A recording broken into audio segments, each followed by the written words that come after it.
Hey guys, and welcome to episode 15 of the Derby Career. And to start this episode, I'm just going to show off the table and the top goal scorers so far. So we are currently sat 6th in the table, only a point off the top 5, so that's actually really good to see in the 14 games that we have played. Thomas Ince is the top goal scorer with 9 goals. We've got Bamford and Ings on quite a few assists as well, so hopefully as the season gets on, our strikers can get a few more goals than like our right mid. So looking at the next game, it is against Norwich. It is going to be a bit of an easier game, so I was tempted to play the 4 at the back, and I think we actually do that in the end. I'm not too sure. Maybe we do play... No, we do play the 3-5-2, which is doing really well so far. Not many teams do play it, of course. Hull and Liverpool, they do play 3 at the back, so they're the teams that maybe this formation won't work against, so we'll have to see when we do come against them. So just coming against Norwich on the first game of the episode, it's a nice way to start it off. It's not exactly a difficult game, so into the first 15 minutes we go. Thomas Ince on the right hand side, cuts inside with a nice bit of skill, goes past the defender, gets into the box. Jesse Lingard puts it away. Really nice goal, and it's nice to see that Jesse Lingard, since coming into this centre attacking mid position, he's really getting a lot of form and getting a few goals. So into the 50th minute of the match here, Danny Ings picks up the ball on the halfway line, passes it out wide to Thomas Ince, and Thomas Ince just seems to be the way we score goals. We pass it to him and he just creates something. Gets it here to Bryson. Bryson brings it forwards with a nice bit of pace. A beautiful through ball for Will Hughes and a fantastic volley into the back of the net to make it 2-0. So a really nice goal there, and it's nice to see Hughes and Bryson linking up nicely in the midfield. So into the 60th minute here, we do unfortunately give away a penalty. It wasn't the most clear-cut thing in the world. I do actually pause the game because in the 60th minute I normally make a substitution, so I'll probably do it after this penalty.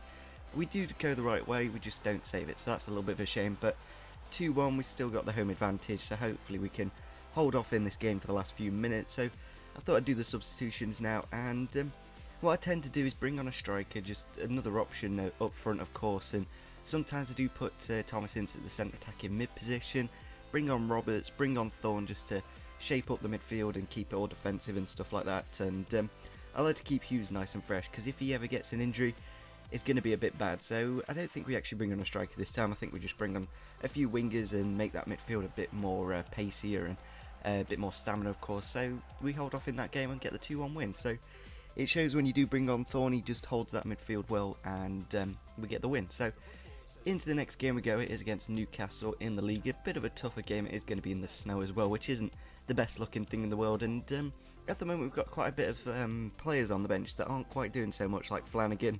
Zelalem isn't playing that many games, so I'm going to put him on the bench for the next game. Hopefully he can get a few minutes, and he's only 68 rated. I'd expect him to be about a 70 by now, but nevertheless, into the game we go, and we head into the first 8 minutes here. Sissoko on the right hand side passes it inside to Tiote. Tiote gets it to Obertan. Obertan waits for the runner Colback, and then he just puts it through for Armstrong and makes it 1-0. Not exactly the best of starts there, especially in the snow. It's not exactly the easiest thing to do, because dribbling and passing and shooting, it's just so much more difficult. So we get into the 22nd minute of the match here. Again, Thomas Ince just bringing it in from the right hand side, and Jesse Lingard is there to put it into the open net and make it 1-1. So a good way to get back into the game, and it is good that both of our signings in the summer are linking up nicely to get a few goals. So into the 32nd minute of the match here, Obertan just finesses it around the goalkeeper, makes it 2-1, just pretty much declined that comeback that we just got about 10 minutes earlier. So a bit of a shame, of course, and they are a good team, Newcastle, but at the same time they can go on absolutely atrocious runs. So it's a bit of a weird one. Sometimes you expect to win the game, but then other times you just like, no, they're really good at the moment. So into the 45th minute of the match here, what was the keeper doing there? He just literally chucked the ball out of the back and then just couldn't clear it. I don't know if it was him, the goalkeeper, or the game being just terrible. So leave a comment down below on whether we should actually sign our goalkeeper at the end of the season. He's getting an average of 7.5 per game, which is absolutely fantastic. He's one of the highest in the clean sheets, and sometimes he just does silly things like that. So we get back into the game there with a nice goal from Thomas Ince, cuts inside and makes it 3-2. Then Newcastle go on the attack here. I think we brought on some substitutions in the midfield, and it didn't seem to work, because into the 76th minute here, Grealish just really weak, couldn't really get the ball off Sissoko. Gutierrez smashes it into the back of the net, makes it 4-2. So a bit of a shame we did lose that game. It does show how good Thomas Ince is though, because both of them goals came from him. So unfortunately in the last game, Jeff Hendrick did get injured. It's about a month, so obviously it gives a chance to Zelalem and Thorne and them lot to get a few more games. But at the same time, if we are going to get into that top 4, we really need to get our best players fit and ready. So Next game is against Everton. They are currently sat only 2 points behind us, so really important for us to get a good result in this game. And the annoying thing is, our players are low on fitness because we just played a game a couple of days earlier, so going to have to play a bit of a weaker team, the likes of Sessio and Cambo, Roberts and Zelalem having to play, which is not exactly the best. I'd rather have them playing and potentially get the win, but you're going to have to do this in the season, and we're going to have to work on squad depth because at the moment we haven't got that much. So into the game we go. It is at Goodison, of course, so they've got the home advantage, and as well as if we win this game, we could go into the top 4, so it's a really big game, really big Everton side, of course, so it's going to be a tough one. And we head to the first 11 minutes of the game here. Bamford picks up the ball on the halfway line, gets a nice through ball through for Bennett, and eventually gets himself through on goal, goes past the keeper with a nice bit of dribbling and puts it into the back of the net and makes it 1-0. So a really nice start. He hasn't performed that well compared to Ings and Bamford. Bennett hasn't quite been as good, but he is only young, he's only like 19 or something, so plenty of time to get into this first team and really work on his goal scoring. So into the 14th minute of the match here, Everton on the attack, getting the ball out wide to Naismith, and then look how much space Barkley is in there. He can't give a player with that much quality that much space, because all he does is walks inside, hits it into the bottom left and makes it 1-1. So really need to work on that with this formation. It is difficult to get the I think it was Zelalem playing in that like left centre mid position, just wasn't marking enough, and again way too much space for Coleman there, and he gets the ball into the box.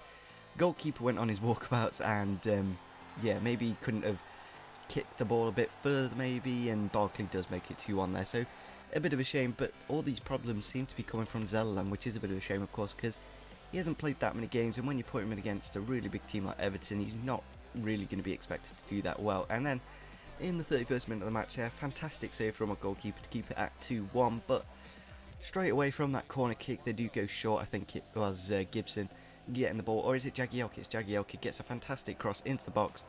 I think like 3 of my players just ran into each other and it just went into the back post, and Lukaku makes it 3-1. But plenty of time left in the game. We've got 60 minutes left, so Bryson gets the ball here in the middle of the park, eventually just works himself into the box, smashes it into the bottom of the net and makes it 3-2. So a really good strike, but unfortunately that is how the game does end. The last like 60 minutes we didn't have that many options on the bench, and that is what we rely on a lot of the time when we've got like 3 substitutions that can just really change a game.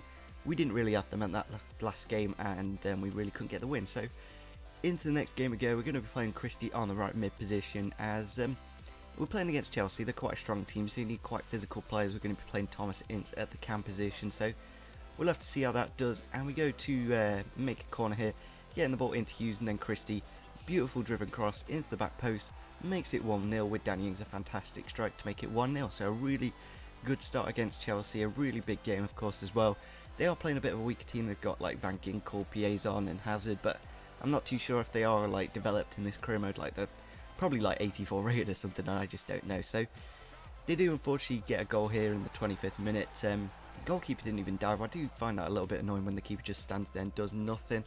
But we go into the 60th minute of the match here. Thomas Ince, I think we bring on Lingard in the 60th minute and put Ince back out wide. So it's a nice bit of change, because here in the 63rd minute, Bryson kind of does take out that player, but Will Hughes is there to finesse it into the back of the net and make it 2-1, and that is how the game does end. A really nice strike, and he seems to get quite a few vital goals. I think he got one against Norwich, a really nice volley to get the win, and then he's done it against Chelsea. So really important to this team at the moment, Will Hughes is, and with that win it does put us in the top 5 of the table, so that's absolutely fantastic after 18 games so far. So going to be playing the 4-3-3 for the next game against Crystal Palace, as they are in the relegation zone, and it gives a chance for like Christie and Flanagan to work themselves into the team, of course, because Flanagan at the moment, he's just been absolutely dreadful, so probably going to sell him in the January transfer window, which is just after this game. So into the first 12 minutes we go. A nice cut inside, I think a Berber spin from Thomas Ince, gets a penalty and does put us into the lead early on.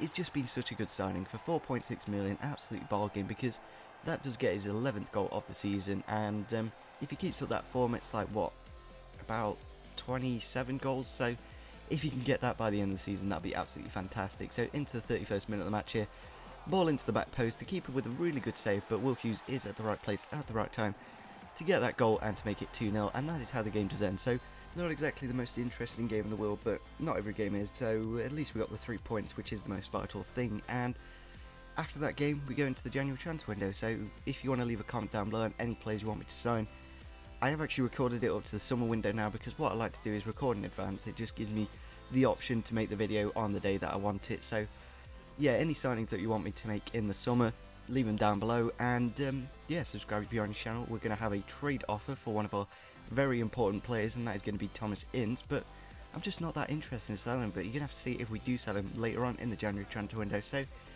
if you did enjoy this episode, smash the like button, subscribe if you're on the channel, and see you soon. Bye.